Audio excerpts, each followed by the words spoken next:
Hey guys, welcome to the channel again. Today's another Should You Buy. It's the Secretversary uh for 2023. You got some cool bundles this year with some really cool art. And without further ado, let's go get into a financial analysis of whether you should buy or not. So, the first one is the Secret Lair Tomb Raider edition. This one has pretty much 3 cards of note in Shadowspear, Academy Ruins, and the completely new Lara Croft Tomb Raider. I did not include the value of Tomb Raider because it's really hard to judge what a new card printed will be. The Academy Ruins and Shadowspear carry most of the value of the set, and it's actually pretty close just off those cards alone. If you are a big Lara Croft fan, might be a very good buy. And we saw this with the Secret Lair Walking Dead, where not all of the Secret Lair cards, like Glenn and the others, were worth a lot of money, but Rick was worth quite a bit because he was really powerful. So let's look at Lara Croft and see if she's really good. She's a Sultai 3/4 with first strike reach and exiles specifically legendary artifacts and lands from graveyards, and then can cast them once per turn.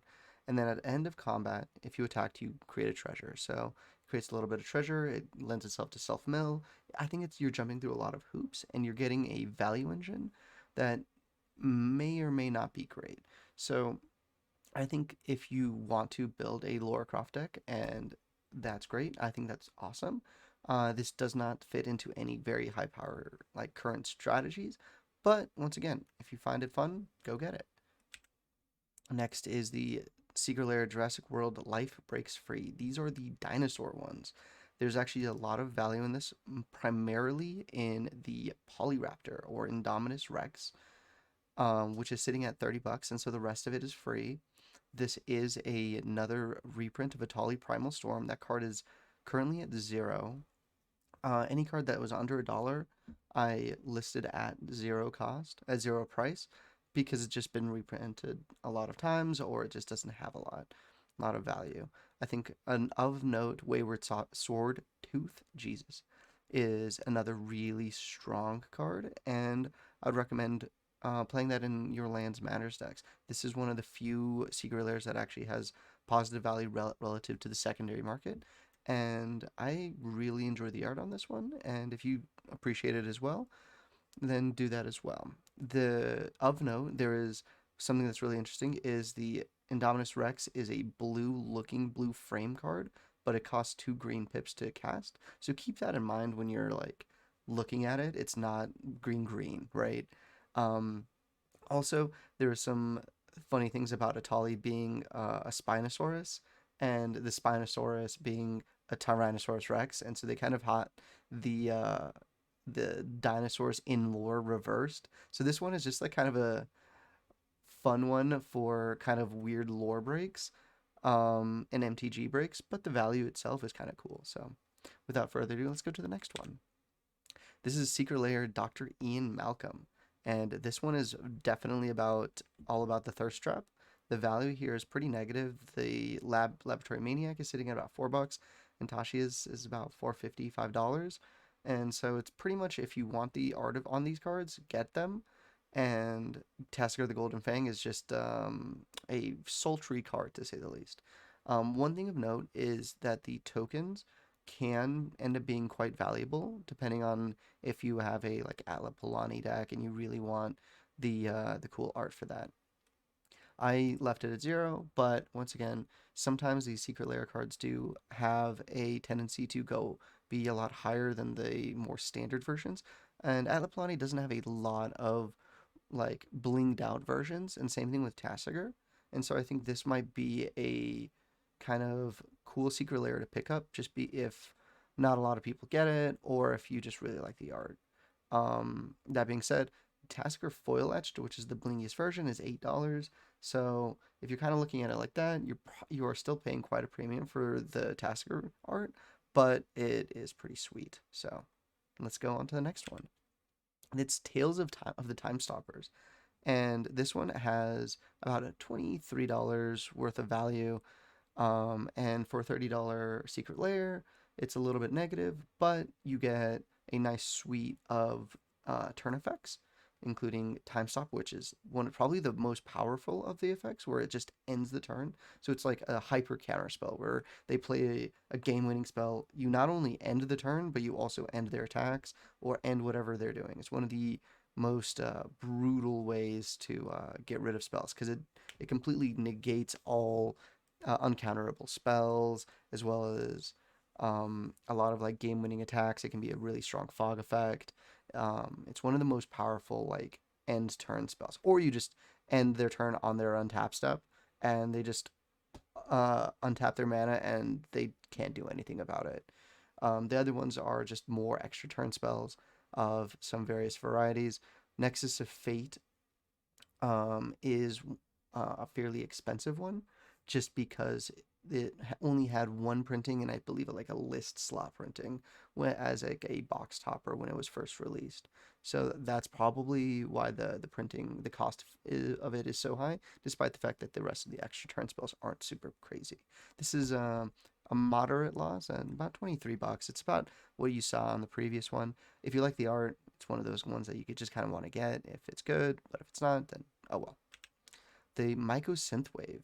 It's only 3 cards, and the value is actually positive because Myco Synth Golem has only been printed in 5th Dawn. One thing to note that some of the heavy played or damaged copies are around $20 or $22 on TCG Player.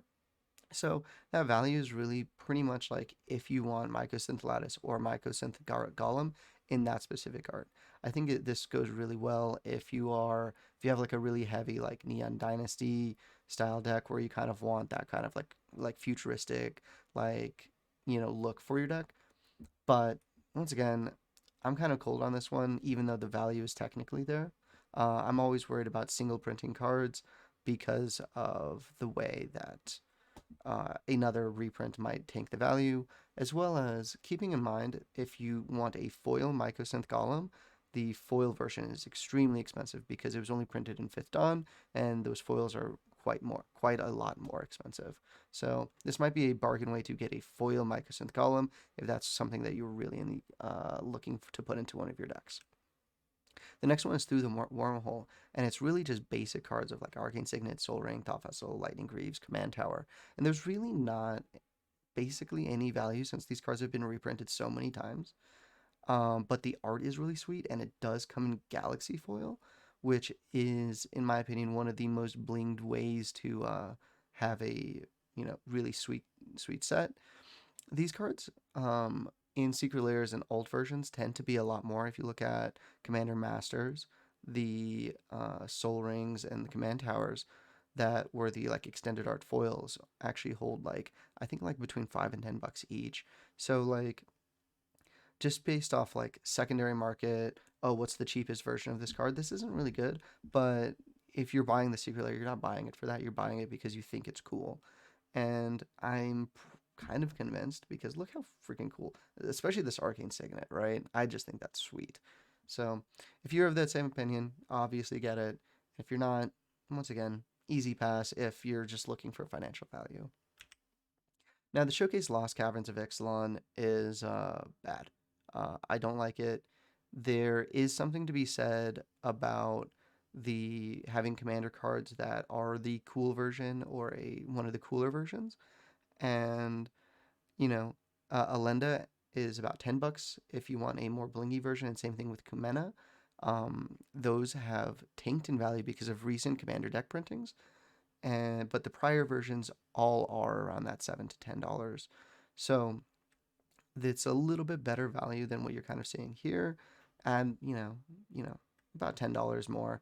But you're still not really getting a lot of value if you like the art. It's one of those, if you like the art, or you're building these commanders, or you really think that having a Admiral Beckett Brass and having a really cool pirate deck is something that you're in the market for and something that you have, this might be a good pickup. But otherwise, it's not great. Paradise Frost, it's just snow-colored lands. They're pretty, they're sweet. Um, of the full art lands, I usually kind of just always pass on these. These ones are especially beautiful, and I'm almost tempted to get them. especially because they're snow covered instead of just regular basics. But once again, I'm not really super high on them. They go well with like Tainted Pact and those sort of decks where you do need to have like a large variety of lands and you want some more basics, but you have to have, only one of each. But otherwise, not super great on these. And then the last one is the Gift Wrapped, which of the three cards of note, there are five cards in it. Three of them are pretty much unplayable, like Distant Memory, Cathartic Reunion, Moment's Peace are basically unplayable, and Homeward Path and Giver of Runes are quite strong. If you like this sort of, you know, like abstract sort of art, I think it's really cool. And if it resonates with you, that's awesome. But for me personally, it doesn't super resonate super great. But if you like it and you're getting about half of, $20 out of it, so you're taking about the same hit that you are on all the other ones. So it's, reasonable value. And if you like the art, maybe get it foil if you want to, have a really blingy deck. But oh well. So let's look at the bundle values. If you look here, every single one of the bundles is a net negative based off current pricing. Um, I would say that there are some that are better than others and some that are worse. A lot of them get held down just by having like, if you really like the land cycle, that makes these bundles a lot more worthwhile, as well as the showcase, the Ixalan showcase is also pretty good. So once again, keep in mind if you're going to use the bundles, you do get a little bit of a savings, and if you already wanted each of the ones within it, I'll talk about that about what I'm going to purchase and kind of how much money I'm going to spend in a later slide. But if your situation is a little bit different and these bundles do kind of line up with what you want to purchase anyway, and you're saving yourself a couple bucks, it's always good idea to check those out to make sure that you're making those savings and making an informed decision. So the bonuses. So for until 11:27 at midnight, you can get an additional 10% off your entire order, as well as if you spend $200 or more, you get a Locust God promo. Locust God is currently, I think, like a $4 card. It does have some infinite combos, and it is a really sweet commander card. If you look at the Scarab God is like, I think, an $8 card, and it's currently about 12 to 15. So if you're one of those people that really wants the Locust God, it might be better to not spend $200 to get a $10 card. But if you're already going to spend $10, this is a nice little like cherry on top. And I believe the free shipping starts at $75. So that's usually about two foils or maybe like the Tomb Raider plus like a $30 one, and you should be good. Oh, I forgot to mention on the Tomb Raider one, that one is $10 more, so it's $40 for the regular and um, 50 for the foil versions. So what am I gonna buy? I'm gonna probably get the Through the Wormhole Galaxy foil. I like the bling blingy. I love the art on it. That arcane signet just really speaks to me, and I like it. I have a pretty high power, close to CDH Abaddon the Despoiler deck, and it runs each of those, pretty much every single one of those cards because they're each individually really good. And having that in Galaxy Foil gets that deck really close to almost entirely blinged out with like either alt arts, extended arts, or secret layer cards. Tales of the Time Stoppers is really sweet. I like the extra time spells, and I really like the art treatment, so I'm probably going to pick that up as well. And the Life Breaks Free with all the giant dinosaurs, also really sweet. Having a Polyraptor allows for a lot of really cool infinite combos with it, as well as it's just a big dumb dinosaur, and like the inner Timmy in me just like loves having that kind of like silliness going on. And then I'm gonna probably get the Ian Malcolm one just because I think the Tasker art is just absolutely hilarious, and it's just like a wonderful thirst trap, and I did get caught by it. So total, I think that order ends up being about $130, and then with the discount, with the 10% off discount, that basically just covers my sales tax because I do live in a state that charges like I think 8% sales tax. So it basically covers my sales tax, and then I won't be spending additional money on shipping. However, I encourage you to make your own decisions, use this information as you will.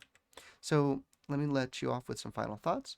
One thing is, I really hate when I have to break out a spreadsheet to kind of understand the value and where value is driving from a product, and I think that's anti-consumer. But counterpoint is that this is not a randomized product like, just opening booster packs or loot crates or similar. So I don't like the fact that it takes a lot of thought and processing. Like, I shouldn't have to make videos for us to understand, like, is this cool and should I buy this with my money? Right? I think it should just be, is this good? And it should be kind of more implicit. And we're also reaching the point where we've had multiple reprints within secret layers. Primarily, you saw this with Atali and Laboratory Maniac. Those two cards have already had secret layer printings, so you should not expect those to be, go up and hold a significantly higher premium than the other versions. And if you want a good cost comparison, those ones are really good comparisons because of that. I did use the lowest price on TCG for my analysis, but once again, that's for looking for like quote unquote value. But if you want to look for kind of more comparative looks, adjust my numbers based off what you saw for, the other secret layer and laboratory maniac printings. Now, another thing we need to think about is the shipping. Secret Lair Spooky Drop 2023 doesn't ship until mid-December, which is and that ended just about a week ago, and it's taking, a couple more weeks to actually ship, and then it's going to take a little bit of time for that to actually reach your doorstep. So based off the time that the secret layer ordering period ends, and then allowing for printing and then shipping, you should not expect, if you order these cards early, to get them in 2023. I would expect mid-January, mid to late January would be when you're actually in possession of these cards, assuming that the Spooky Drop has a similar ship date. It might be quicker, it might be later. We've seen a little bit of inconsistency in secret layers. But once again, if you're buying these cool versions, you're spending a premium product. I find that the wait is fine. I am not stopping collecting. Just keep that in mind that if you already had a commander deck built out, or you have bought cards, that you're probably going to have to wait a while to actually play with that deck with those cards. Once again, something that time period might incentivize you to do is just proxy some of these cards. In the meantime, float a sheet of paper and be like, yep, this is my tasker, this is my commander, I got the cool one coming in, kind of thing. So if you enjoyed this video, please like, subscribe, share, or whatever the fuck. And, I'd like to see you at the next video I put out. And have a great one.